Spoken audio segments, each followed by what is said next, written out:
اللہ الرحمن الرحیم۔ حضرت فرمایا کرتے تھے کہ وقت زندگی کا بڑا قیمتی سرمایہ ہے، اس کی بہت قدر کرنی چاہیے، اسے ضائع نہ کرو۔ مجموع میں حویلیوں میں بیٹھ کر لایانی باتوں میں وقت گزارنا بہت بڑا خسارہ ہے۔ اللہ تعالیٰ نے ہمارے حضرت کی فطرت ہی میں وقت کی اہمیت کو چھپا رکھا تھا۔ حضرت کو ابتدا ہی سے وقت کے ایک ایک لمحے کو صحیح اور برمحل استعمال کرنے کا اہتمام تھا۔ چنانچہ اس کی برکت سے حضرت نے رشد و ہدایت اور علوم دین کی تبلیغ اور اشاعت کا ایک بڑا گراں قدر اور بہت بڑا ذخیرہ ہمارے لیے اور آئندہ نسلوں کے لیے مہیا فرمایا ہے۔ فرماتے میں یہ نہیں کہتا کہ ہر وقت ذکر اللہ میں مشغول رہتا ہوں، مگر دل یہ چاہتا ہے کہ کل فارغ ہو، اگر ذکر اللہ کرنا چاہو تو موانع تو نہ ہو۔ فرماتے میں یہ نہیں کہتا کہ ہر وقت ذکر اللہ میں مشغول رہتا ہوں، مگر دل یہ چاہتا ہے کل فارغ ہو، اگر ذکر اللہ کرنا چاہوں تو موانع تو نہ ہو۔ میں جو بعض لوگوں سے الجھتا ہوں، وجہ یہ کہ لوگ بات صاف نہیں کرتے ہیں، وقت ضائع کرتے ہیں۔ فرمایا مجھے ذرا سی بات میں اگر فضول ہو تو اس سے نہایت انقباض ہوتا ہے۔ یہ زندگی رأس المال ہے، پونجی ہے، ہر سانس ایک بیش قیمت جواہر گویا بھرپور خزانہ ہے، جس سے ابدی سعادت حاصل ہو سکتی ہے، اور جب عمر پوری ہو گئی تو تجارت ختم ہو گئی، پھر غفلت میں گزرے وقت پر حسرت ہوگی، مگر یہ حسرت کام نہ آئے گی۔ جب آدمی مر جاتا ہے تو ایک ایک نیکی کے لیے ترستا ہے۔ اہل قبور کے پاس سے گزرنے والوں سے تمنا کرتے ہیں کوئی ایک دفعہ سبحان اللہ یا الحمد پڑھ کر ثواب بخش دے۔ جب ایک ایک نیکی کے لیے آدمی ٹکرے مارے گا تو اب وقت ہے، جتنی چاہو نیکیاں کما لو، مرنے کے بعد حسرت کرے گا، اس سے کیا نفع ہوگا؟ ایک ایک سانس غنیمت اور قیمتی موتی سمجھو، اس کی قدر پہچانو۔ آج کا کام کل پر کبھی نہ ڈالو، آج ہی کرو۔ جو کچھ ہونا تھا ہو چکتا ہے، غفلت میں گزرے وقت پر حسرت ہوگی، مگر یہ حسرت نفع نہ دے گی۔ جن کو مقصود حضرت حق ہو، اس کو اور فضول خرافات سے اور فضول جھگڑوں کی کہاں فرصت؟ یہ تو انہی کا کام ہے جو آخرت سے بے فکر ہیں۔ دوسرے کی فکر تو وہ کرے جو اپنے سے فارغ ہوں۔ یعنی فضولیات میں پڑھنے والا اور فضول جھگڑوں میں پڑھنے والا تو وہی جو فارغ ہے، بے مقصد۔ اور سچی بات ہے اگر آج خاندانوں میں دیکھو، گھروں میں دیکھو تو فضول جھگڑے، فضول، کوئی زندگی کا مقصد ہی کوئی نہیں، کوئی زندگی کا مقصد کوئی نہیں۔ اگر زندگی کا مقصد ہو تو ان فضول جھگڑوں میں پڑتا ہی نہیں ہے۔ بس اوقات ہنسی آتی ہے، ایسی باتیں بنیاد بنتی ہیں جھگڑوں کی، مقصد ہی کوئی نہیں زندگی کا۔ تو جب مقصد نہیں ہوتا زندگی کا تو فضول باتیں جھگڑوں کی بنیاد بن جاتی، اور ان میں آدمی وقت ضائع کرتا رہتا ہے۔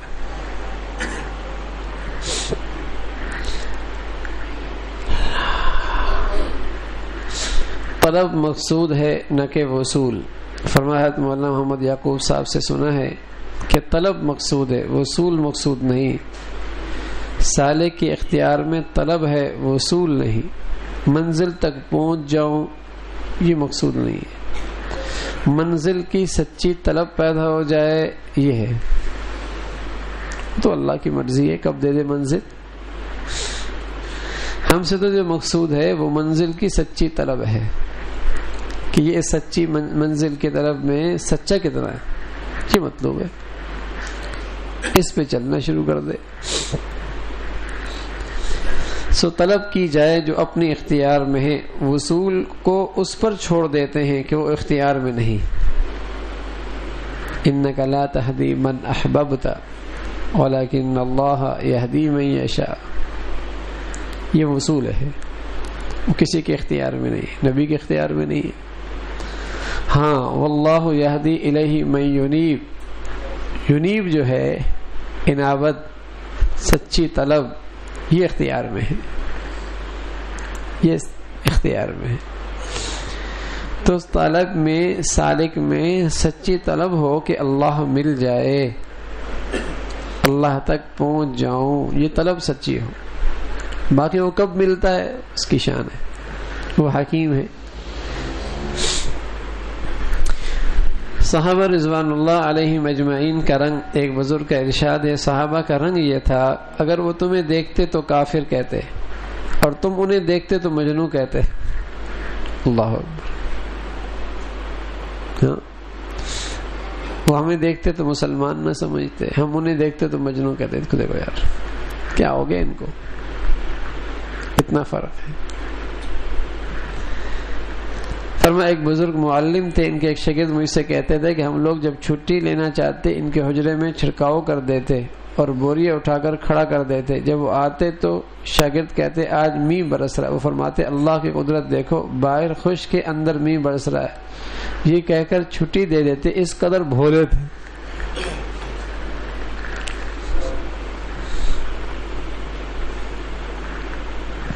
اس قدر بھولے تھے۔ ابھی تقریباً زیادہ سال بھی نہیں ہوا، 20 سال تقریباً ہوں۔ ایک بہت بڑے مفسر قرآن، اور شاید ملک میں بلا مبالغہ ان کے ہزاروں شاگرد ہوں گے تفسیر میں۔ وہ ایک مرتبہ کراچی میں تشریف لائے تو کسی گھر میں ٹھہرے تو سامنے ٹی وی تھی، تو انہوں نے پوچھا یہ کیا ہے؟ کہا یہ ایسے ڈبہ رکھا ہوا ہے۔ انہوں نے نہیں پتا کہ ٹی وی کیسی ہوتی۔ میں بلا مبالغہ عرض کر رہا ہوں کہ ہزاروں ان کے شاگرد ہوں گے، ہزاروں، لیکن سادگی اور بھولا پن اتنا کہ یہ نہیں پتا کہ ٹی وی کے ہوتے کیسے۔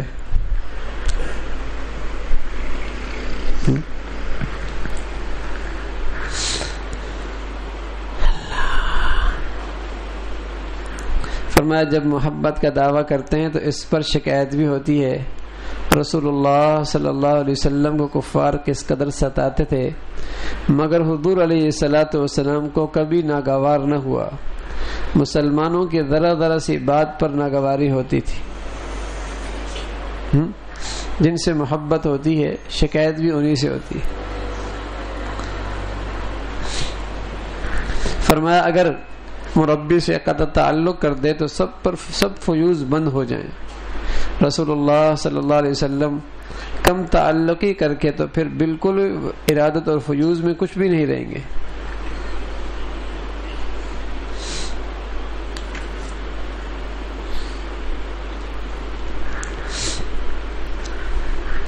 فرمایا قریب والوں کا معتقد ہونا زیادہ معتبر ہے بمقابلہ دور والوں کے، کیونکہ دور والوں کی نسبت تو یہ کہہ سکتے ہیں کہ میاں دور کے ڈھول سوانے ہوتے ہیں، پاس والے چونکہ تمام حالات سے واقف ہوتی ہیں اس لیے بہت مشکل سے معتقد ہوتے ہیں۔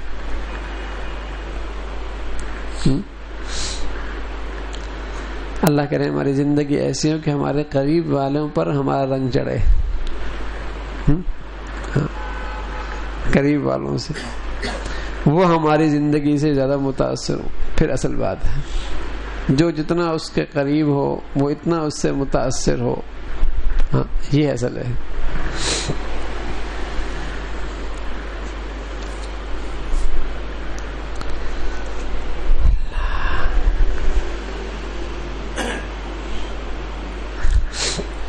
فرمایا جو حب مطابق سنت ہو وہ بڑھتی ہے اور جو محبت خلاف سنت ہو وہ گھٹتی ہے۔ جو محبت سنت کے مطابق ہو وہ بڑھتی ہے اور جو محبت خلاف سنت ہو وہ گھٹتی ہے۔ مرد بازوں کو آخر میں انہی محبوبوں سے سخت نفرت اور عداوت ہو جاتی ہے، غیر اللہ کے لیے جو محبت ہوتی ہے آخر میں ہرگز قائم نہیں رہتی۔ جو محبت سنت کے مطابق ہوتی ہے وہ بڑھتی ہے۔ شادی کے بعد محبت سنت کے مطابق ہے اور شادی سے پہلے کی محبت شریعت کے خلاف ہے، اس لیے وہ پائیدار نہیں ہوتی، گھٹتی ہے۔ تو حرام محبت کا آخری نتیجہ نفرت کی شکل میں نکلتا۔ اور حلال محبت کا نتیجہ یہ ہے کہ وہ روز بروز بڑھتی چلی جاتی ہے، روز بروز بڑھتی چلی جاتی ہے۔ اس لیے یہ غلط ہے کہ پہلے محبت پھر شادی، حرام ہے، بلکہ پہلے شادی پھر محبت، یہ صحیح طریقہ ہے۔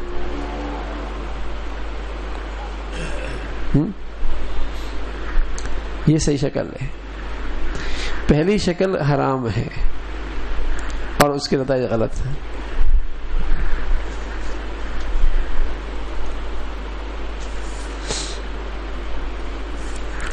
فرمایا کہ افسوس ہے جس شخص کو ذکر کی توفیق ملے اور استقامت ملے اور شریعت کی اتباع نصیب ہو، پھر وہ لذتوں کا طالب ہو۔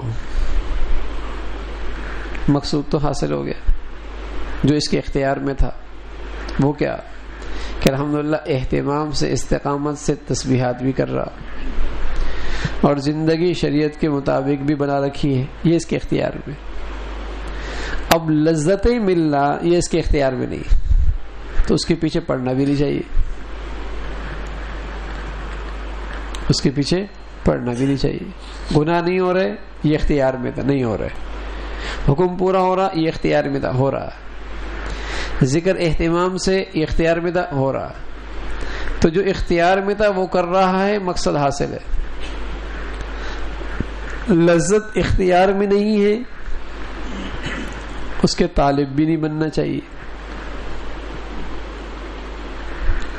فرمایا اگر کوئی دین کی حاجت لے کر آئے تو سبحان اللہ، اور جو دنیا کی حاجت لے کر آتا ہے وہ نظروں سے گر جاتا ہے،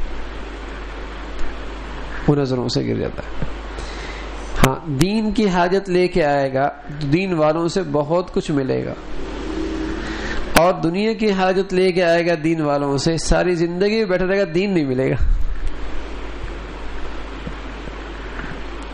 دین والوں کے پاس دنیا کی حاجت لے کے آیا تو دین تو نہیں ملے گا، وہ آیا ہی دنیا کے لیے تھا، اور جو دین کی حاجت لے کے آئے گا اسے دین ملے گا۔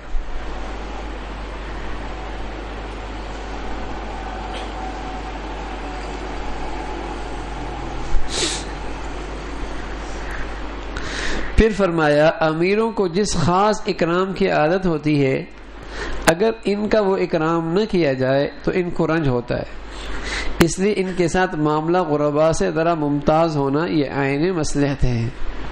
بس اوقات کسی کا دل لینے کے لیے اور ان کو دوسرے انداز سے لیا جاتا ہے تو فرمایا اس میں بھی مصلحت ہوتی ہے، اس لیے کہ جس ماحول میں وہ رہتے ہیں اس میں تو ان کا خاص اکرام ہوتا ہے، اور جب ان کا اکرام نہ ہو تو انہیں رنج ہوتا ہے، اور شروع سے وہ انہیں ایک وحشت سے ہونے لگتی ہے، پھر وہ بات لیتے نہیں۔ تو انہیں قریب کرنے کے لیے بس اوقات ان کا اکرام کرنا پڑتا ہے۔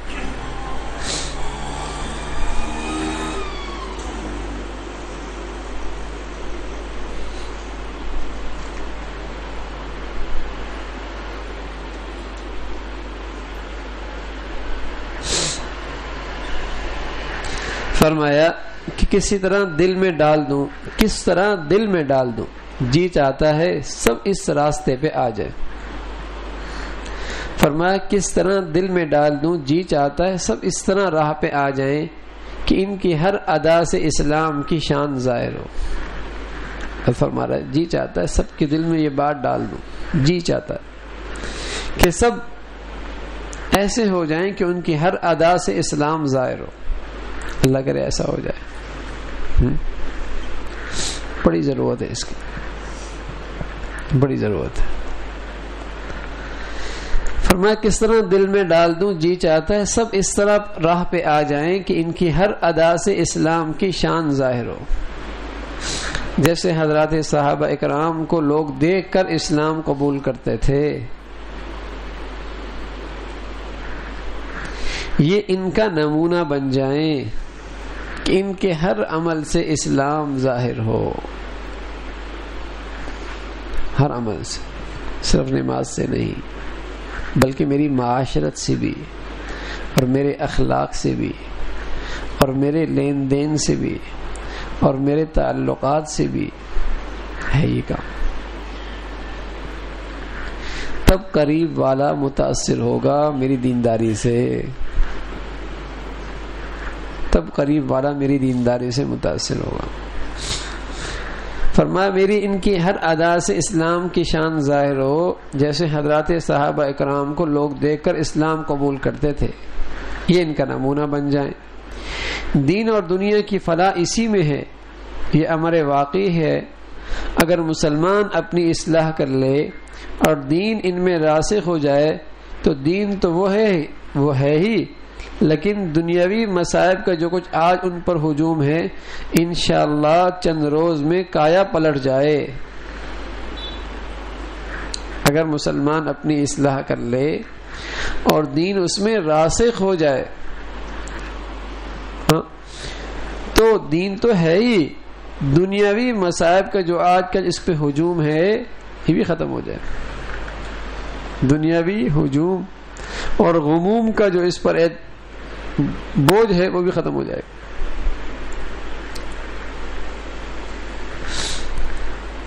گو اس پر دلائل بھی ہیں، مگر اس کا جو حصہ ذوقی ہے چاہتا ہوں کہ اس کو ظاہر کر دوں.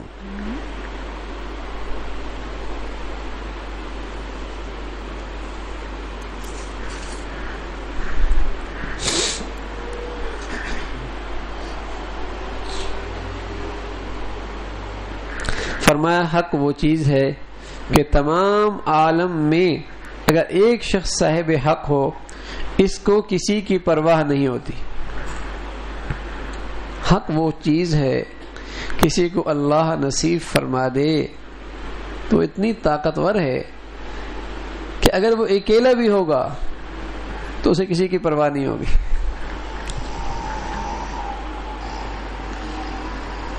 ٹھیک ہے نا بھائی، لاکھ روپے ہیں نا، میرے خیال میں تو پیسے ہیں، باقی سارے کنگلے، میرے پاس لاکھ روپے، تو کیا میں پریشان ہوں گا کہ سارے کنگلے میرے پاس اتنے پیسے کے پھینک دو؟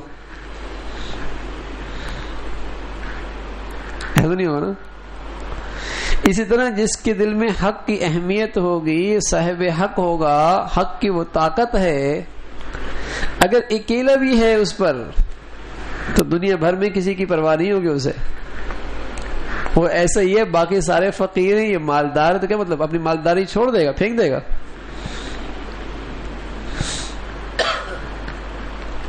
ہاں تو وہ یہ نہیں سوچے یار لوگ تو ایسا نہیں کر رہے، میں اکیلا کیسے کروں گا، دکان کیسے چلاؤں گا، اور میں اکیلے شادی کیسے کروں گا، اور میں اکیلا یہ کام کیسے کروں گا، سب لوگ نہیں کر رہے یار. اسے کسی کی پرواہ نہیں ہوتی، اسے کسی کی پرواہ نہیں ہوتی. فرمایا حق وہ چیز ہے تمام عالم میں اگر ایک شخص صاحب حق ہو اور اس کو کسی کی پرواہ نہیں ہوتی. دیکھو جب حضرت ابو بکر رضی اللہ تعالیٰ عنہ نے زکوٰۃ روکنے والوں پر جہاد کا مشورہ کیا تو سب کی یہ رائے ہوئی اس وقت تالیف قلوب مناسب ہیں، نرمی دکھائیں، ان کے خلاف جہاد نہ کریں. اس پر حضرت صدیق نے فرمایا تم میں سے اگر کوئی میرے ساتھ نہ ہوگا تو میں اکیلا ہی ان سے جا کے لڑوں گا، مجھے کسی کی پرواہ نہیں ہے.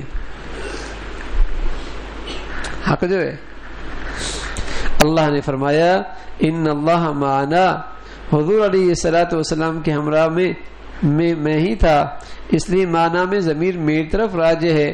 جب میرے ساتھ خدا ہے تو میں خود سب کام کر لوں گا. حق کی معیت ہوتی ہے، مجھے کسی کی معیت کی حاجت نہیں.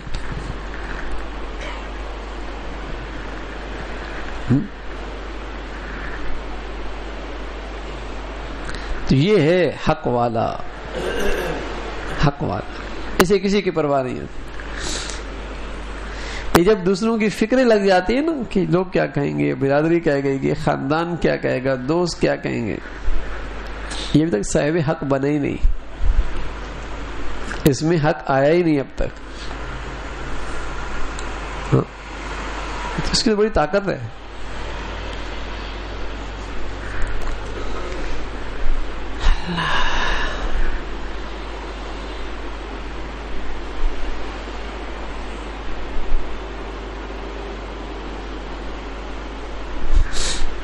فرمایا یہ تجربہ کر لیا ہے دو شخص یا دو بھائی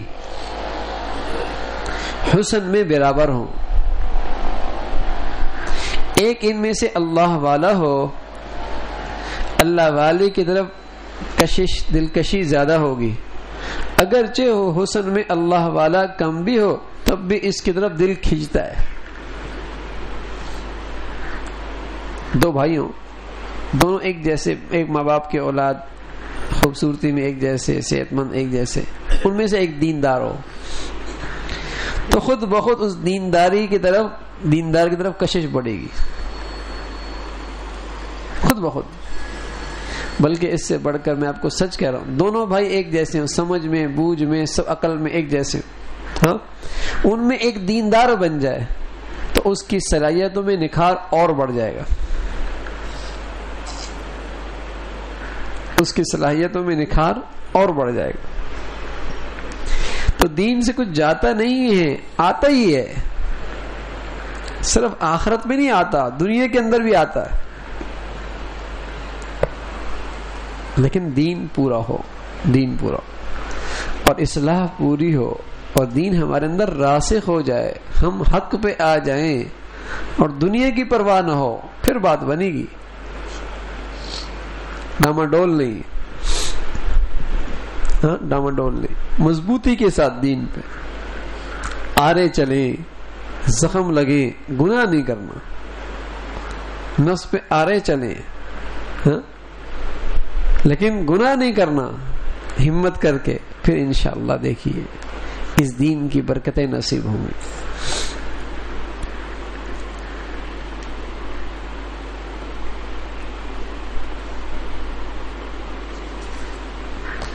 اللہ بھائی عمل کی توفیق نصیب فرما دے۔ ایمان اور عمل کے کمال کا نام عبدیت ہے۔ اللہ اور اللہ کے رسول کی ہر بات کو بے چوں چرا ماننا اور عمل کرنا اور اس کی رضا اور خوشی میں اپنی خواہش اور مرضی کو فنا کر دینا، انسان کو جس بات کو حاصل کرنے کے لیے دنیا میں بھیجا گیا ہے وہ یہی عبدیت، بندہ بن کے رہو، بندے بن کے۔ وہ کیا ہے کہ اللہ کی ہر بات کو بے چوں چرا ماننا، عمل کرنا اور اس کی رضا اور خوشی میں اپنی خواہش اور مرضی کو قربان کر دینا، یہی عبدیت ہے۔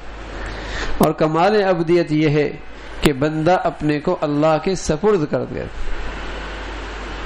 اور حق تعالیٰ جو تصرف اس کے اندر کرے، بیماری کی، صحت کی، فقیری کی، خوشحالی کی، اولاد کی، عدم اولاد کی، تکلیف کی، راحت کی، جو حالات آئیں اللہ کی طرف، مجھے اللہ کے سپرد دو، بس اس پہ دل و جان سے راضی رہے، یہ عبدیت میں کمال درجہ ہے۔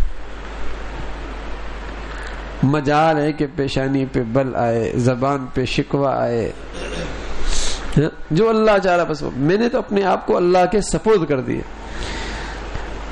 بیٹا کسی کوئی بیٹے کو ماں کے حوالے کر دے تو مطمئن ہوتا ہے، ماں یار اب تو یہ حفاظت میں آ گیا، حالانکہ ماں اسے کپڑے جب اتارتی ہے تو روتا بھی ہے، حالانکہ ماں جب اس پہ صابن لگاتی ہے تب بھی چیختا ہے، حالانکہ ماں جب اسے دوائی دیتی ہے تب بھی وہ چیختا ہے، حالانکہ ماں جب اسے اس کی چاہت کے مطابق آئس کریم نہیں دیتی تب بھی روتا ہے۔ لیکن جس نے بچے کو ماں کے حوالے کر دیا وہ مطمئن ہے کہ نہیں، یار ماں کے پاس، اس کو میں نے ماں کے سپرد کر دیا، ماں کے سپرد کر دیا، مطلب ماں کے ہاتھ میں رو رہا ہے تو کیا ہوتا ہے، سب جانتے ہیں ارے میاں اس کے رونے میں ہی خیر ہے، اس کی چیخنی ہی میں خیر ہے، اس کے نلانے کے اندر ہی خیر ہے، اسے کڑوی دوائی پلانی ہی میں خیر ہے، اسے آئس کریم نہ دینی ہی میں خیر ہے۔ تو کمال عبدیت یہ ہے بندہ اللہ کے گود میں چلا جائے، یعنی اللہ کی رحمت کے سائے میں چلا جائے، اپنے آپ کو اس کے سپرد کر دے اور اس خیال سے کہ اللہ جو کرے گا اس میں کوئی حکمت ہوگی، اس میں کوئی اللہ کی شفقت ہوگی، اللہ کی اس میں کوئی رحمت ہوگی، چاہے میں آنکھوں سے آنسو بہاؤں اور چاہے اس کا درد محسوس کروں لیکن اس میں میرے لیے بہتری ہے. یہ ہے کمال بندگی. تو یہ ہے اعلیٰ درجہ. لیکن کب نصیب ہوتی ہے؟ جب آدمی اپنی اصلاح کرتا ہے اور نیکیوں میں ترقی کرتا ہے، پھر اللہ سے ایسی محبوبیت اور ایسا قرب نصیب ہوتا ہے کہ آہستہ آہستہ یہ عبدیت میں کمال نصیب ہو جاتا ہے. اللہ میں توفیق نصیب فرما دے بھائی. الحمدللہ رب العالمین والصلاة والسلام علی سیدنا محمد وعلی آلہ واصحابہ اجمعین. نستغفر اللہ ونتوب الیک، نستغفر اللہ ونتوب الیک، نستغفر اللہ ونتوب الیک. سبحان ربک رب العزة عما یصفون وسلام علی المرسلین والحمد للہ.